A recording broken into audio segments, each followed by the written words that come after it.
Boa tarde, todo mundo. Um prazer estar aqui com vocês hoje novamente. Estou vendo vários colegas executivos de associações e comunidades brasileiras conectados. Ótimo ver vocês. Para iniciar com um pouco de histórico, você conheceu conosco os Association Days, depois o COGEA, vários eventos, várias pesquisas. São já uns 11 anos que estamos ativos e proporcionando trocas de experiência e aprendizado para profissionais do mercado associativo. O mundo mudou nesse tempo e as associações que têm interesse em se manter relevante também. As tecnologias vêm nos proporcionando mais conexões e para apoiar as associações nesse contexto, nós também nos transformamos e agora somos a CONECTAA Associações. Nossa comunidade de líderes, voluntários e staff de associações profissionais se conectam via uma plataforma de networking, conhecimento, insights estratégicos para quem atua realmente no cenário associativo 365 dias por ano. Para hoje, temos preparado um encontro muito especial sobre benchmarks operacionais de associações. E antes de apresentar nossos convidados, quero aproveitar e agradecer ao nosso parceiro, o Global Nexus, que está oferecendo a tradução simultânea do nosso encontro de inglês para português. Para quem precisar da tradução, vocês podem ver embaixo um ícone tradução e ele oferece a opção português, inglês ou sem. Então, eu em 2 segundos transfiro para o inglês e vocês podem optar português se precisem de tradução. A sessão a gente realmente preparou para vocês, portanto, a gente incentiva vocês de incluir as suas perguntas no chat. E ao final da apresentação, reservamos bastante tempo para as perguntas e respostas. Então, vou aproveitar e migrar para o inglês. So good evening, welcome everyone. It's my pleasure to welcome our guests for tonight. Amy Hissrich, who's the Vice President of Global and Web Strategies, and Christin Berry, who is Senior Director Business Analytics. We've put up their short bios on the screen, so if you want to read a bit more about their backgrounds, feel free to do that. Both Amy and Christin represent the ASAE, which is the Center for Association Leadership, which is a reference, really, an association for those working in professional and trade associations around the world. They offer a wealth of information, education and networking that I would recommend all of you to access. Also, they offer an annual conference, which has been excellent education, and I know a few of you have joined us visiting that event on an annual basis. Very interestingly, they represent a membership of over 48,000 association executives and industry partners, so that really demonstrates the importance and the reference that they really are. So Amy and Christin, welcome. I'd now like to hand over the floor to both of you. Thanks, you Gina. So much. Boa tarde. We are excited to be here today to talk about Association Benchmark. As Gina mentioned, I'm Amy Hissrich. I'm the Vice President of Global and Website Strategies at ASAE, and we're joined by my colleague, Christin Berry, who is our Senior Director of Business Analytics. Before we dove into association benchmarks, I just wanted to echo what Gina said about the association community. So ASAE has more than 48,000 individual members representing more than 7,400 organizations worldwide. So we truly are the professional home for the association community. So we wanted to take a few moments and just ground and reorient ourselves on what it means to be part of the association profession and to tap into that community, to talk about the great work that we all do as association professionals to make the world safer, stronger, and better.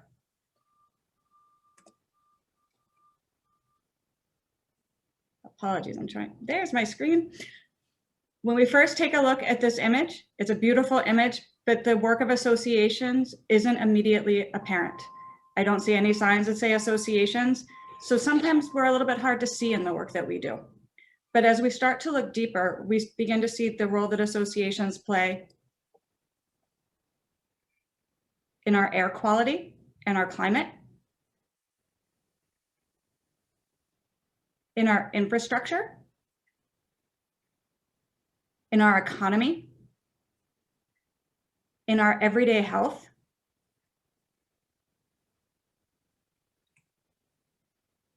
and in the world and cities that we live in, the built world through engineering. So there is not an aspect of our lives that associations don't touch. And at ASAE, we refer to that collective power that associations have when we think about them as a community. We refer to that power, interestingly enough and intuitively enough, as the power of associations or the power of A.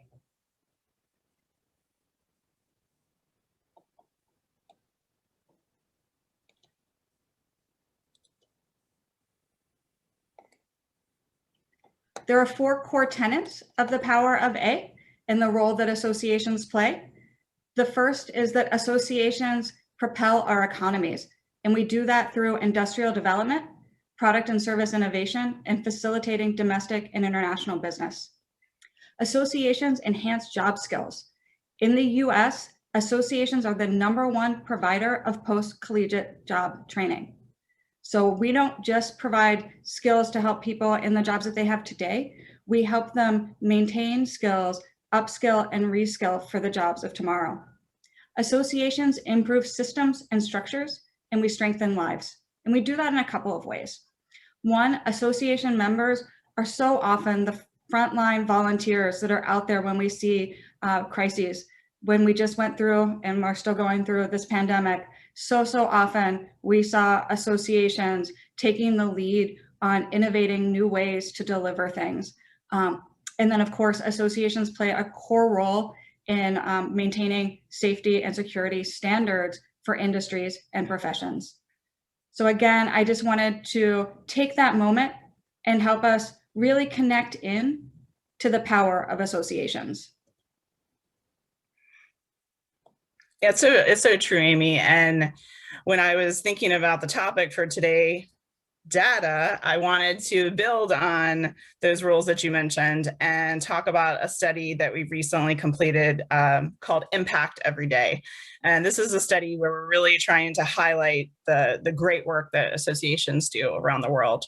And we actually have a study that, and what I'm showing here is the top 5 association roles for the future as rated very or extremely important in the survey. And you can see that they clearly align to the roles that Amy was mentioning earlier.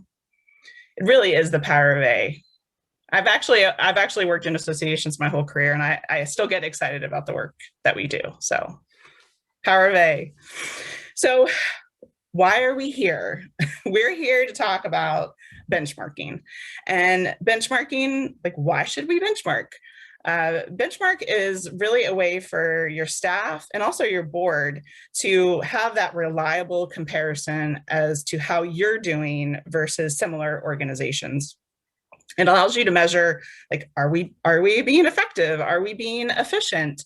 And again, it has that that external view to it. So it's not just, you know, what you or your boss or the board thinks. It brings in that third party data point, and it also provides this entry for inquiry. So when you're looking at the benchmarks and you see something that grabs your attention, why is this benchmark low, or why is this benchmark high? It allows you that opportunity to dig in and understand kind of the why behind it, and perhaps what the action might be for the future.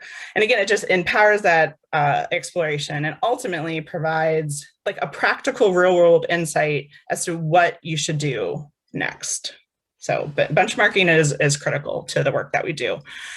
Before I dive into the data around membership dues, I just wanted to mention that this data is a majority, if not all, US associations. So you probably know Americans, we love associations. We love to associate. And this is a data point from the Pew Research Center. And like 25% of all Americans belong to either a professional trade or charitable group. And then that goes the whole way up to 75% when you include sports and religion. So we like to associate. So it sounds like you guys like to too. So hopefully this data really, is helpful and still relevant for you. And just like you, we represent the interest of our industry, our profession, and we serve members and non-members because we are serving the entire industry, regardless of member status. So membership dues, what we're looking at here is membership dues as a percent of total revenue. So you can see, dues is still a good portion of associations revenue, but it is declining. Back in the 50s, we were talking like pretty much all of the revenue was coming from dues. And now it's not, and it actually continues to decline. The last published association operating ratio report was in 2016, but I'm actually working on the 2021 version right now, which should be out in about 4 months, and the numbers continue to go down. So it's a lot of basically diversification of revenue streams. So instead of relying solely on dues, we are also doing meetings. Based on the 2016 data, 37% of our revenue was coming from meetings, and another 4% was coming from publications or periodicals. So we're definitely moving towards non-dues revenue as a source. As a source of revenue for the organization. So we actually would love to hear what you guys are doing around membership dues. So we're going to push a poll up, and just go ahead and let us know if, how much dues are as a percent of your total revenue. Are you that 100% dues group, or are you including other non-dues revenue like meetings, or even, like ad sales or directories as part of your revenue stream.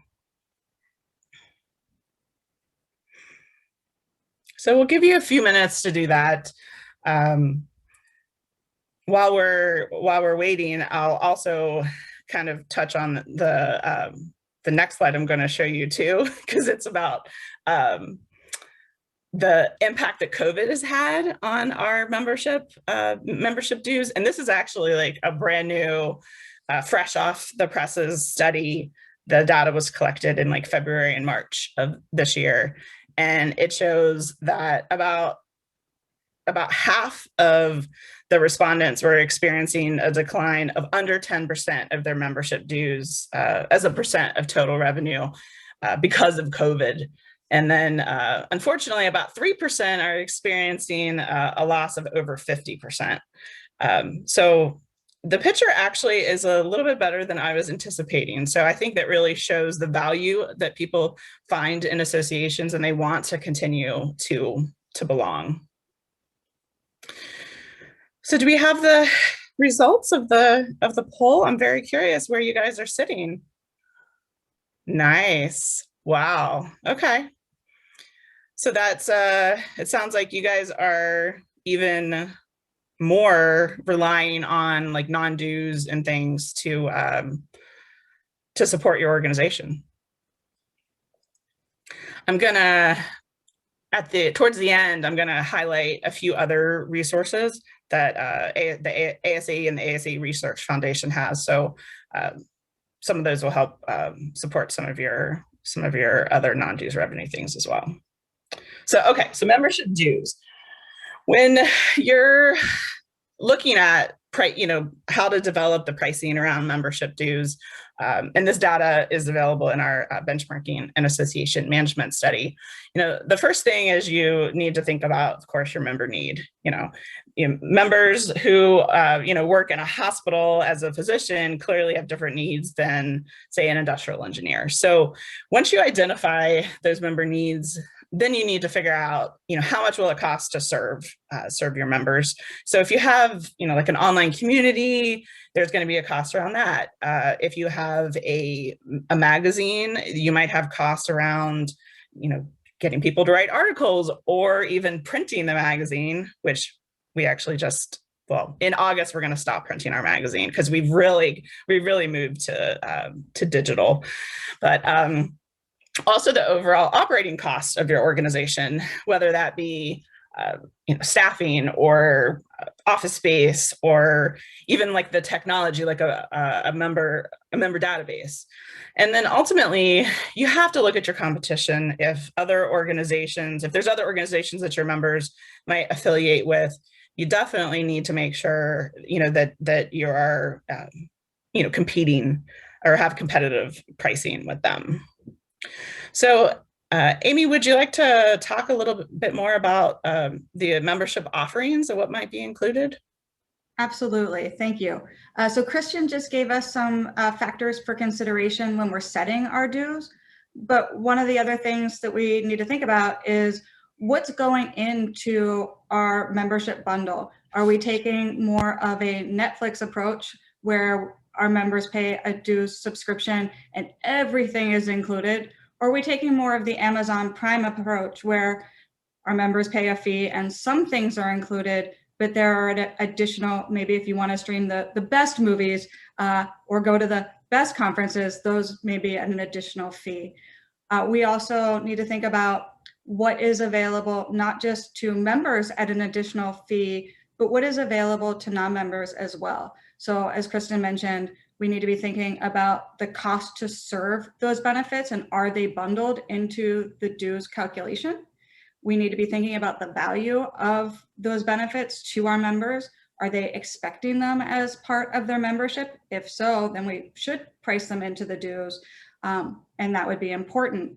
But there are two additional factors that we need to be considering when we're addressing whether or not to offer a program, product, or service to a non-member. And those would be any regulations, any governmental regulations, and also privacy. So I'll give an example from the US. We have very strict, it's an example I got from Kristen, so I thank her for this.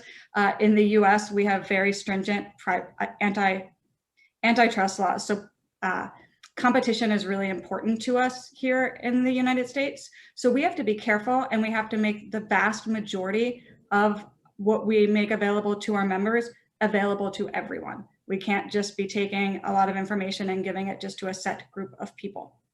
But on the flip side, we need to take into consideration our members' privacy. And so what you'll see is something like a membership directory. Our members are giving us their personally identifiable information, and they likely have an expectation that we aren't sharing that far and wide. And wherein there aren't going to be antitrust concerns there, as long as you're monitoring your forums, at least here in the States, we have to do that.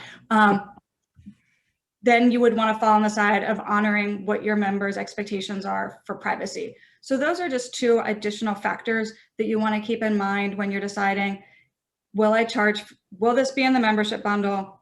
Will I make this available to members at an additional fee? Will I make this available to non-members either at that same fee or what I like to call the additional fee? So let's look at what associations are doing. And so you'll see some member benefits are included almost across the board. So as Kristen mentioned, a magazine. So in some form, we have print here. These are increasingly moving to digital, but you see in the 90s percentages that associations are including these with membership. That's an expectation of a lot of association members. In fact, there was a long period of time where we referred to members who didn't engage regularly as mailbox members because the only benefit they were seeing or expecting were their magazines that they went to the mailbox to get. That was the reminder that they were part of this association. Another benefit that is often included with membership is a library or knowledge center. And at ASAE, we absolutely feel the value of that every day. It is, we have a models and samples area where we have templates available.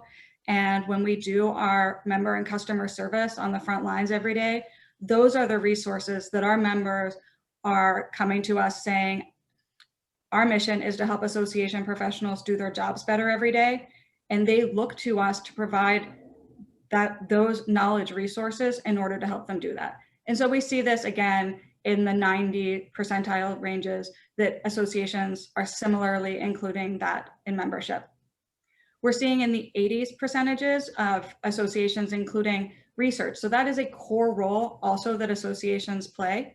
Now at ASAE, we do tend to charge an additional fee outside of membership dues. There are some things that are bundled in with that, but our biggest research projects are often at an additional member fee and then an additional non-member fee. But on the flip side, when you look at something like an annual conference or convention, the cost to put that on is so high that if associations were to start bundling that in with dues might start to look really cost prohibitive to anybody who wasn't thinking they might be going to that conference. And they might not be making that conference decision up front when they're making that membership decision. So what we tend to see is only around 10% of associations are bundling that in with their membership, whereas about 90% are making that available to their members overall, but with an additional fee. And then you start to see now some decline in making it available to non-members. So only about 79% make it available to non-members. So this is where we start to see some degree of change between what's available to members and what's available to non-members. That gets much stronger when we look at something that actually, when I looked at this data, I was candidly surprised at how many associations, even though these are small numbers of respondents, when we're looking at something like a legal services, we're looking at 47. When we're looking at health insurance, we're looking at 51. But I was still surprised at the percentages that were including these either with their membership or for an additional fee, the same with consulting services.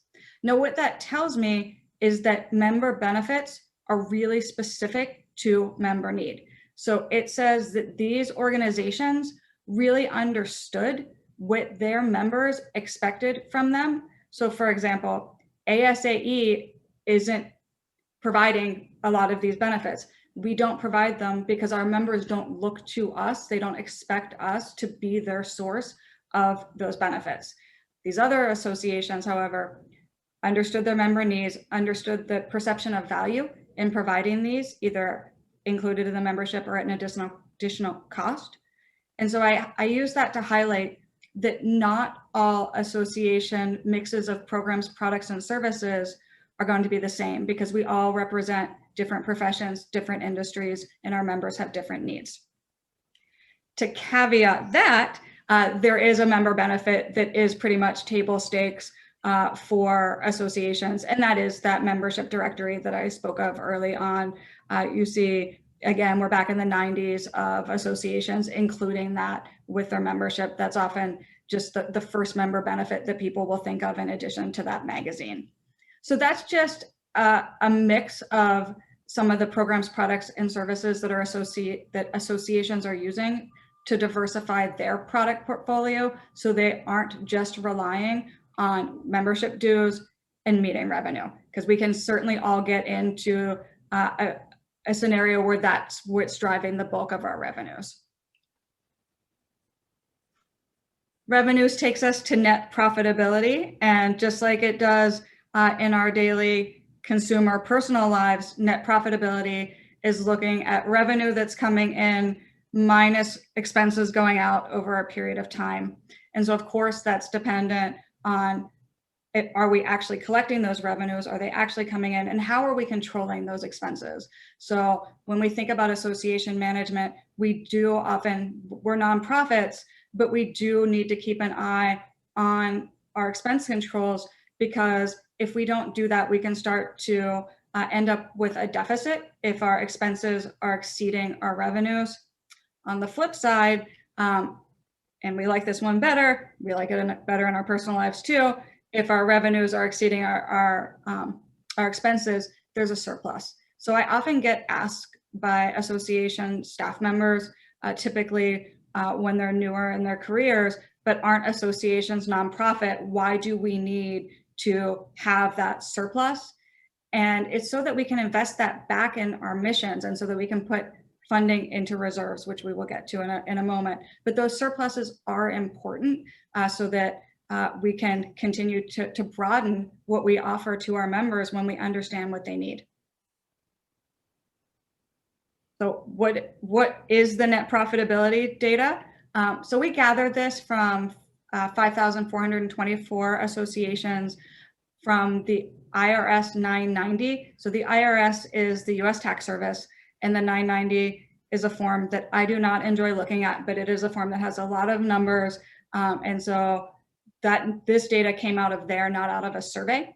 And the average net profitability for responding organizations from 2016 was 2.8% of total revenue. Now that was up from 1.2% in 2012. And I show that increase, moderate increase, in trajectory there because it's relevant. What we had seen in 2007 before the financial collapse was that we were looking at more about a 6% net profitability. And so macroeconomic factors can absolutely play a role in how profitable we are as organizations. So when we think about the impact of the pandemic, we as associations often saw fewer dues coming in, but we might have still had those same expenses because we might have still been expected to put on our programs, products, and services.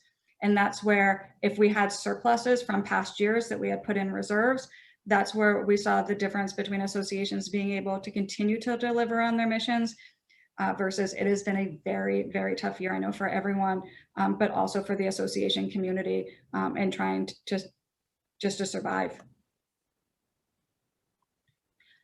And so related to that, the investment income as a percentage of revenue is actually a little contraindicated given the pandemic, because what we've seen is, and then I'll go back to the 2016 data, but what we've seen is that the investment portfolio is actually performing pretty well. But again, revenues and a lot of associations, not all, are really constrained because so many folks just have been hit so hard by the economy, they don't have their discretionary organizational funding to purchase those programs, products, services, or dues. So we might see the percentage of investment revenue, that ratio may go up. We might start to see more investment relative to revenue because investment's going up and revenue's going down. Again, that's just given the macroeconomic climate. So when we look back to 2016, what did we see? We saw that investment income as a percentage of total revenue, the median was 0.64% and the mean was 1.94%. And then investments as a percentage of total assets, so everything the organization owns, if the organization owns a building, which we did until, I can't remember how many years ago, it feels like one, could have been 6. The last year has felt like many. The median there is higher, as you would expect. It's 18.35, and the mean, again, higher, is 29.22. And this takes us to those all-important reserves that I had been mentioning earlier, that when we have those surpluses, when we have things that perform really well, be it investments that we need to roll over, or again, a really dynamically performing product that has just exceeded expectation and generated more funding than we were expecting, associations keep that money in reserves. And so for a long period of time, there was sort of a baseline that associations had 6 months of their operating budget, so that if something happened, they would have that 6 months of reserves. Now, this data is actually from 2021. And so the good news here is that we're seeing that go up. So today, and I actually this time do mean today, 63% of respondents are saying that they're keeping at least 50% of their operating budget in reserves, and 37% are maintaining a full year budget in reserves or more. And so I was so pleased to see that, because if associations had that 50% of annual operating budget or a full year, they again were better situated to continue to provide what their members needed when revenue just stopped coming in. And so, of course, there's a direct relationship between reserves and the operating budget. And larger associations are placing a greater emphasis, and this would make sense, on accumulating reserves. It's just size and scope there. So that's the importance of reserves. Christin. So I'm a data girl. I love data. And so I am going to take a few minutes to talk about some other resources, some other research that the ASA Research Foundation has done that I think will be helpful in your work. So the first one is around these operational benchmarks that we're talking about. So Amy and I have mentioned our operating ratio report, our investment report, our benchmarking associations. So there's a lot of resources for benchmarking available through the Research Foundation. And Amy, if you scooch ahead 2 slides, the other item that I want to talk about is an environmental scan tool that we've developed over the years called ForesightWorks. So ForesightWorks is really a way for you to plan for the future. We've identified more than 40 drivers of change, and we've grouped them into 6 themes, which are showing at the top right. So content, data and technology, demographics and membership, economy stuff, society and politics, as well as workforce and workplace. So these are really deep dives into the topic to allow you to explore what that means for your organization. So I have just a couple screenshots here of one of the drivers, which is anticipatory intelligence. And this is around using data to be able to predict the future, which that seems very aggressive, but you can actually use data to understand what might happen in the future. So these are great resources. Many of the resources developed out of this study are available to ASA members as part of our membership offering. There's even some content that's actually available just on our website alone. And the direct website is on the footer of this slide. So I definitely encourage you to take a look at that. It really does help you prepare for the future. And we've done a lot of work for you, for sure. Another study that was recently completed was around the impact every day. This was, I mentioned this study at the beginning of the session. This was our centennial research project. So yes, we turned 100 years old last year. So crazy, 100 years old. You don't feel a year over, 50 or 75. Yeah, actually, we in our library we had magazines back to 1949. So we digitized those a few years ago. So it was really interesting to look back and what we were doing in 1949. Anyways, sorry, I digress. So the impact every day was a study to really emphasize the vital role of associations in society.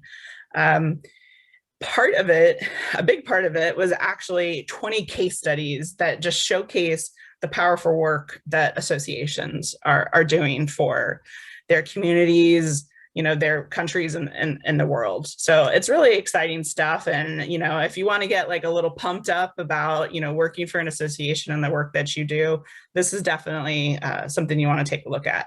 And this website, Impact Every Day, is available for the public. So I definitely would suggest you take a look at that.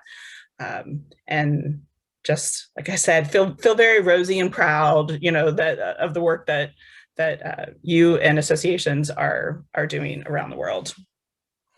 So we also have a lot of other research in a bunch of different areas. So head to the foundation website and take a look. Like, these are some of the topical areas. And again, many of these are part of our membership offering, so they're free to members. Some have a charge and some are just, open to the public. So take a look. And I just want to close talking about using your own internal data to help look to the future. So we've been talking a lot about using external benchmarks, which external benchmarks, they're awesome, and boards really like external benchmarks, because they like to see this direct comparison, to a similar organization. And external benchmarks also help when you're trying to make a case for change. So if you see, our percent of revenue is a lot different than, similar organizations, it gives you that case to make some kind of change. But you have a lot of data within your own organization. So the data scientist in me, I am a data geek, encourages you to use your own data to, like I said, plan for the future. Here's some examples of how you might do that. So you might be able to look at past registration patterns and understand, when registrations are going to come in for next year. Or you might be able to plan better, budget better for your membership dues if you understand the retention based on certain segments. Or you could decide that certain segments might need more of your marketing dollars for retention than others. So there's a ton of ways that you can use your own data to help you plan for the future. And if you throw some data science and algorithms in, you can actually do propensity modeling, which is how you can predict people's behavior in the future based on past behavior. And then even operational forecasting, something as simple as if the percentage of dues, or if your dues revenue increased by X amount, what can you estimate maybe other expenses and revenue might change. So I just want to encourage you, in addition to the external benchmarks, to use your own data to make decisions. And again, the data scientist in me encourages you to visualize data when you can, and really tell the story of your association, and again help you make decisions for the future, and to help you make better business decisions in general. So that wraps up our presentation. We're excited to answer any questions that you might have.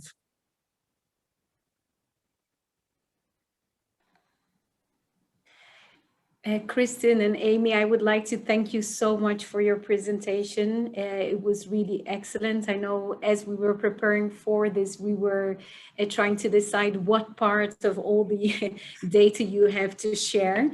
So we thought it would be very relevant based on what we've heard from the association community here to speak about the operations benchmarks, because often it's something that is not done as deeply. So thank you very much for that. I received a few questions here in my private box, and also have some myself. So I wanted to start with the power of A. So the power of associations that you mentioned, and I loved seeing the report Impact Every Day. I think it's so important for us to follow this movement and develop this in Brazil and other parts of the world, because I think often associations think of the impact that the association by itself has, but really what you're trying to show is what the association community impacts in business, in the economy, in the country. So can you share some of the impacts that you've seen from that to maybe also create that movement here in Brazil? Absolutely. We have, and I'm just pulling up some examples for you. We have something called the Summit Awards. And so I will put a link in the chat, because we do have Power of A videos, Power of A stories.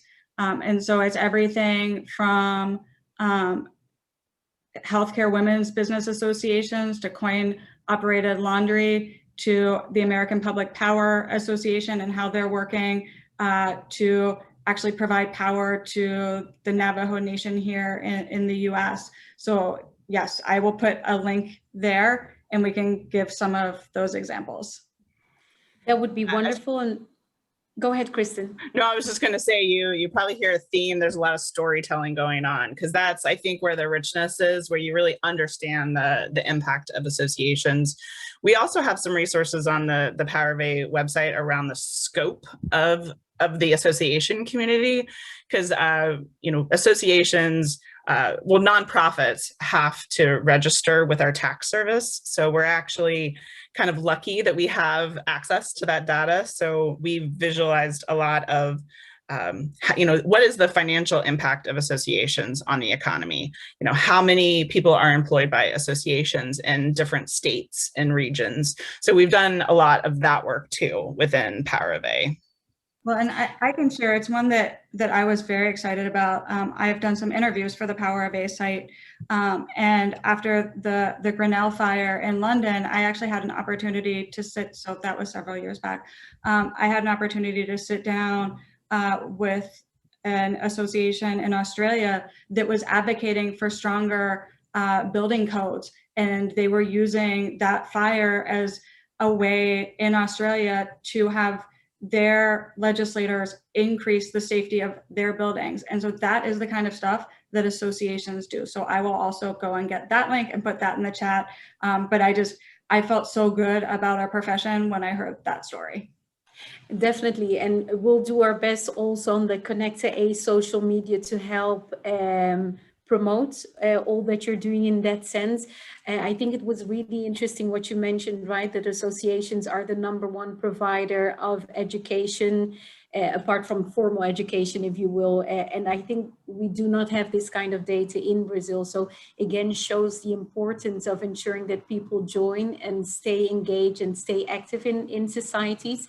And especially also what you said about how associations help prepare professionals for the jobs of the future. So I think if we're better able as an association community to come together and voice that, the stronger we will be in a sense. So I think there's a homework for us to do as associations to come together and do more in that sense. And definitely we'll commit to try and do our part in that sense.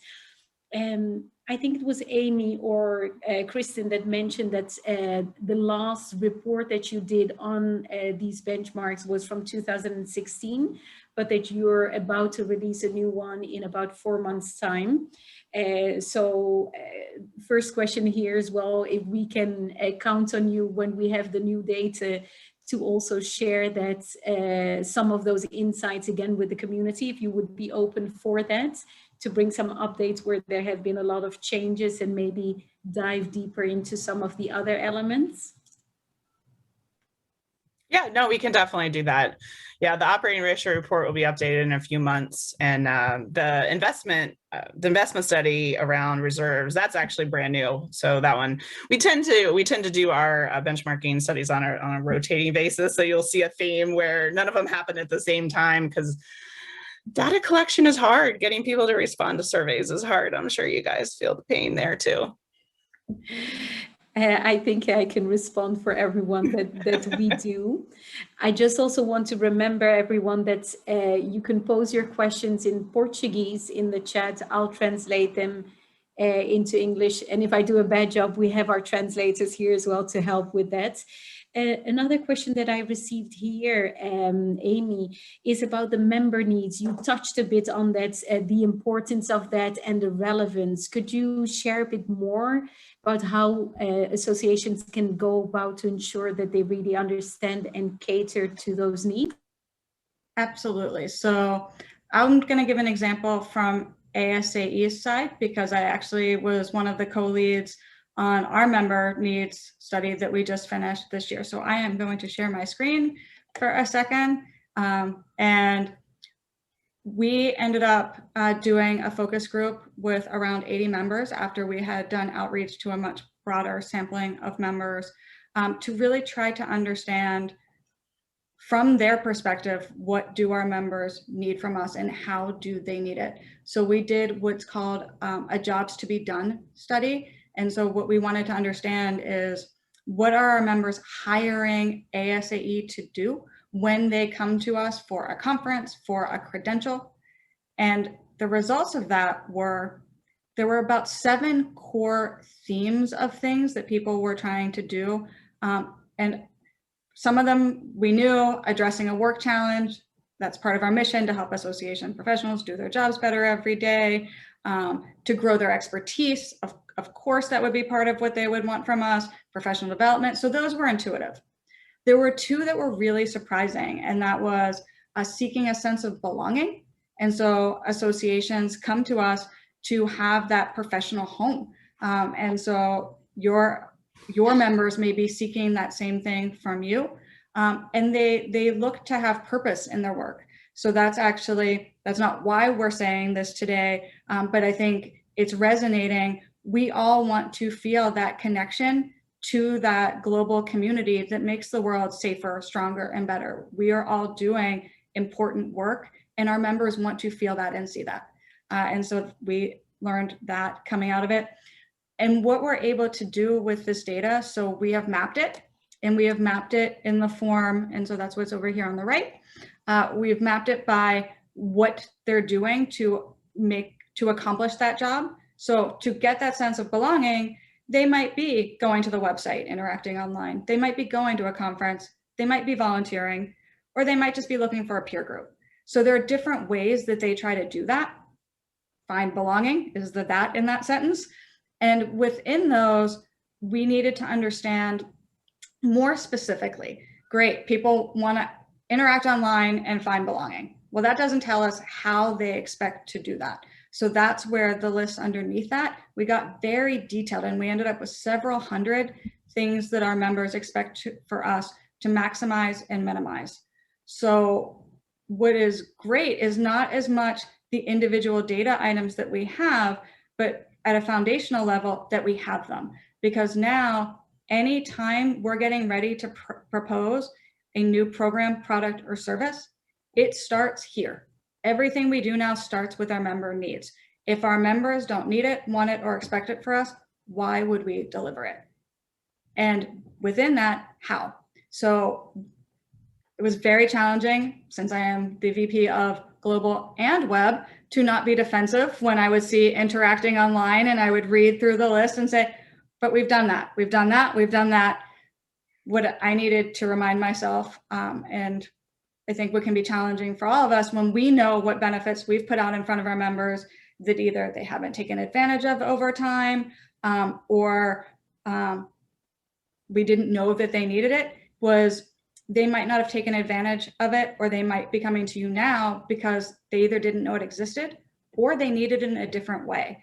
And so to be open to the idea that just because we've done something doesn't mean we did it in the format or at the time that our members needed it or that they knew it was there. And so we're actually going back through some of our existing product portfolio to apply what we've learned to make sure that we're doing it, that portfolio, in the way that our members expect. So that just takes us back to, we really try to serve as the laboratory for the association profession. That's another one of my favorite things that we do.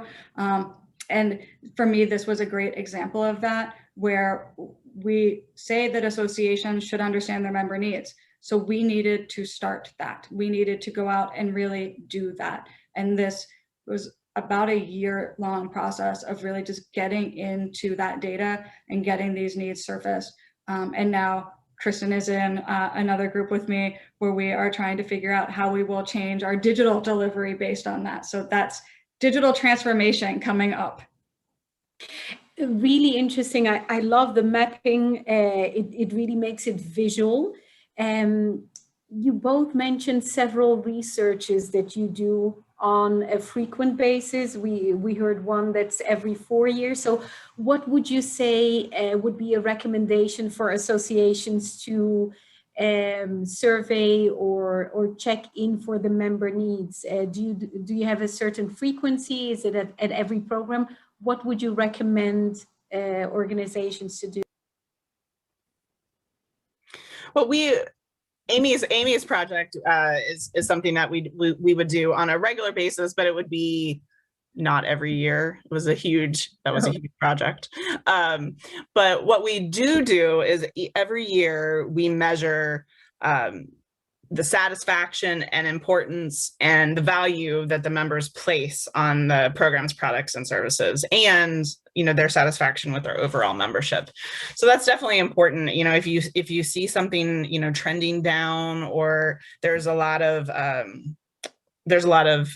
unaware and people not being aware of things, that's when you need to stop, make a change. We can go back to the great work that Amy has done with our journey mapping to understand, where we might not have hit the mark, and we can make a pivot and change.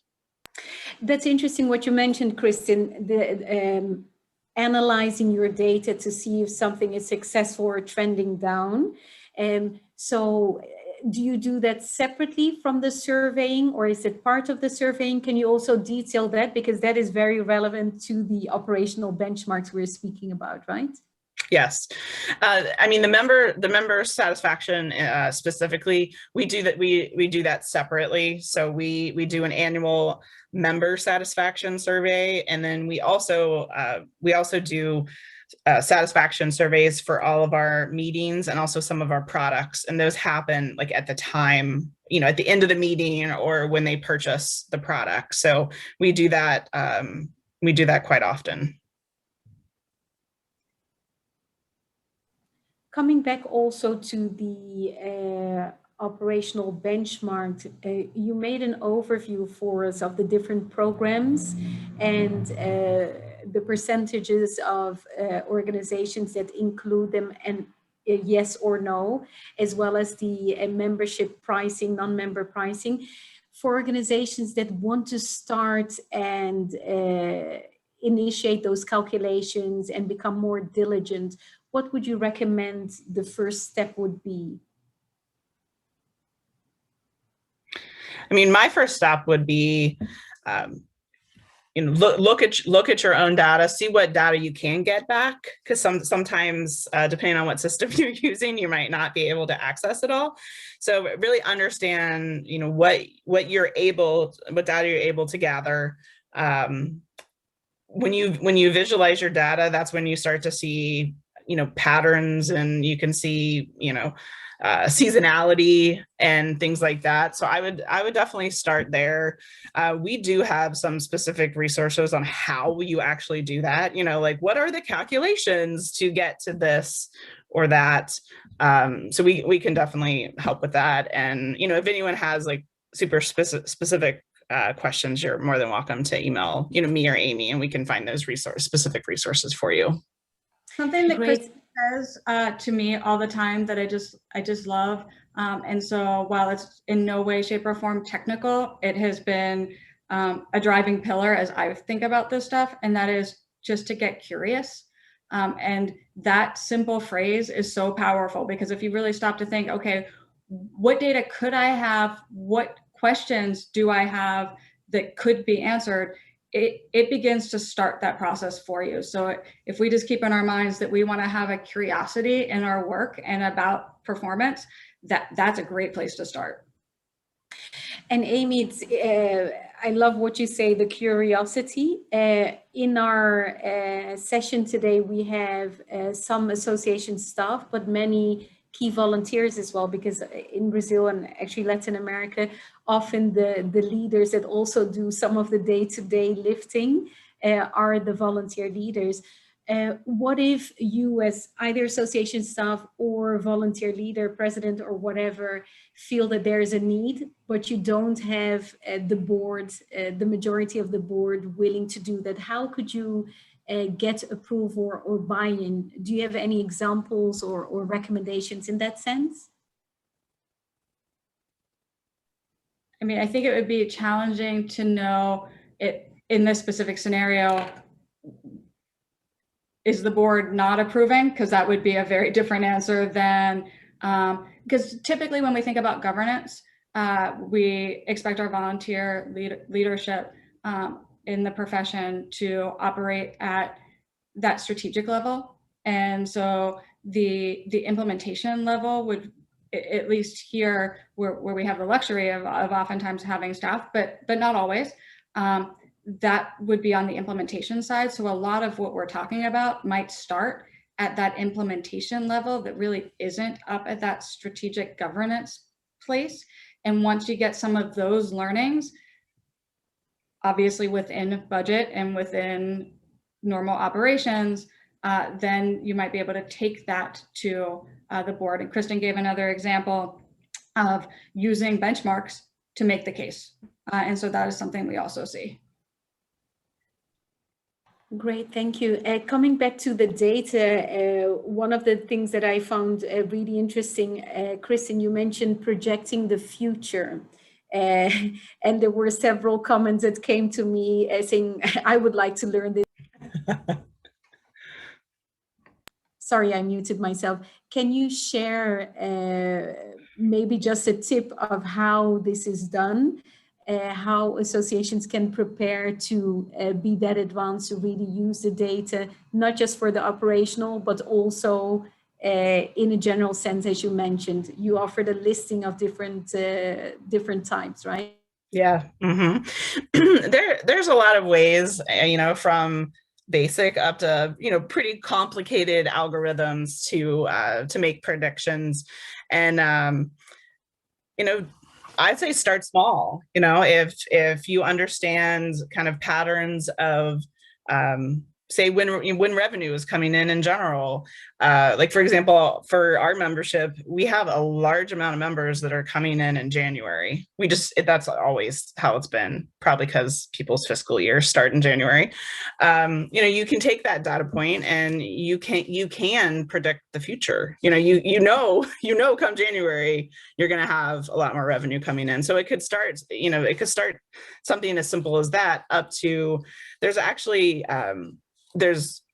algorithms that can take into consideration not only transactional things like someone spent X dollars on this product, but can also include more behavioral things like they visited a website or they posted in an online community. So they can take all those things into consideration and they can make predictions on, who's most likely to renew.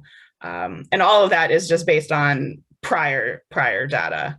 But yeah, there's so many different ways that you can use data to help predict the future. And predict, that's a pretty strong word. I probably shouldn't have said the actual predict word. The propensity, I try to use the propensity, even though the predict kind of slips in there some. So, really just understanding the patterns, for the future can help you plan. So one of the things, just agree with everything Christin just said, of course. But one of the things we also talk about is building a culture of foresight. And that's really the process by which, less on the data side, by which we go through developing the scenario planning to get us to those drivers of change. So I'm actually, if it's okay, I'm going to share my screen for another second. And are you seeing my PowerPoint slides? Yes. Great. Developing a culture of foresight. Developing a culture of foresight. So this is a multi-step process that ASAE has gone through the research to develop.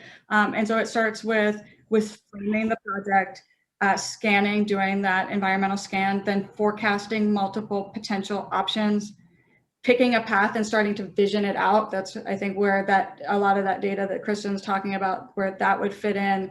Then once you sort of have that propensity, then you start making the plan. So often in associations, we start at these last two pieces. We start with planning and acting, and developing a culture of foresight backs us up to say, whoa, what are we trying to do?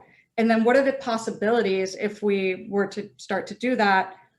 Let's pick one, play out where that could take us, and then plan and act.